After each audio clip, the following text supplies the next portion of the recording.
I don't know how you follow that, but I guess I will. Actually, it's James Dunn's fault that I learned who Dr. T.B. Maston was. It's his fault I know Weston Ware, and Phil and Carolyn Strickland, and Patsy Harris, and some others. When I was doing news at Channel 8 in Dallas, I became the state government and political reporter.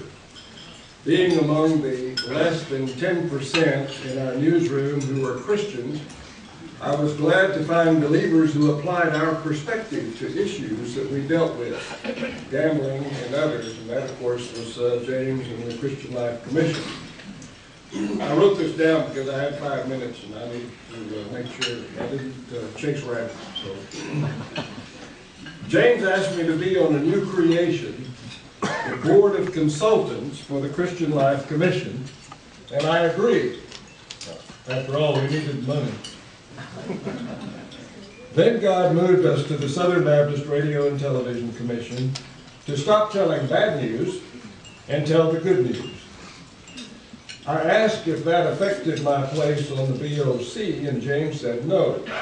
Then he added, I never expected you to become a denominational serpent.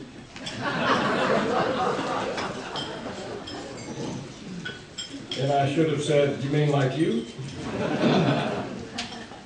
That was in 1973. In early '74, I got notice of the Board of Consultants meeting with the CLC. It was in a rather rundown hotel at Love Field because all the business had moved to DFW. I arrived late. My wife Linda would say, as usual.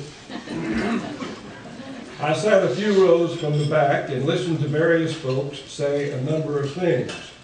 But I recall only what one man said in that whole meeting.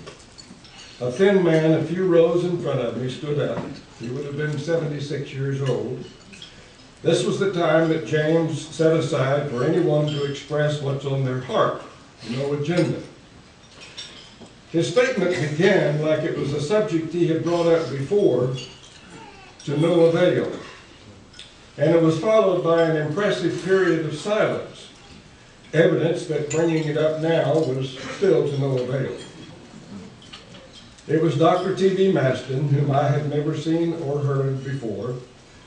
And by the way, he shared a middle name with my late brother and our maternal grandfather, Buford. Also, he was very wise, I noticed, marrying a lady from the McDonald clan, but no direct relation, by the way. Anyway, I learned those things later as I tried to find out from him and from others what he meant by the statement. For some reason, the Lord burned into my brain those few words he spoke and has kept the issue in my mind ever since, with the same result he had, by the way, to no avail. Anyway, James called on Dr. Maston, who said, I still think that we must deal sooner or later with the tax issue. Sooner is preferable. And he sat down to a very pregnant pause.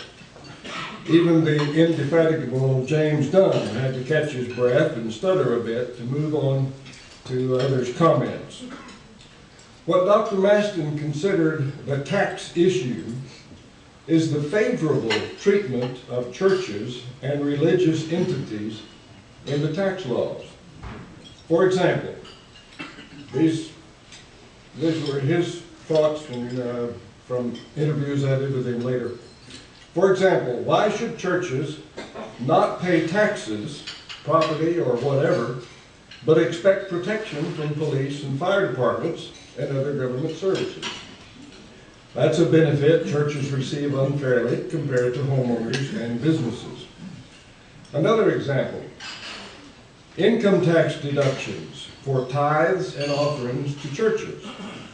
He saw how that promotes financial success of false religions, charlatans, his word, and scams. Dr. Maston believed we should give up tax deductions rather than let others abuse them. Or why should ministers, legitimate or not, get tax breaks for housing, for so-called double-dip deductions, and others. These and others are things that Dr. Maston saw as the tax issue. He saw it as the right thing for we Christians to do, not leave it to non-believing critics.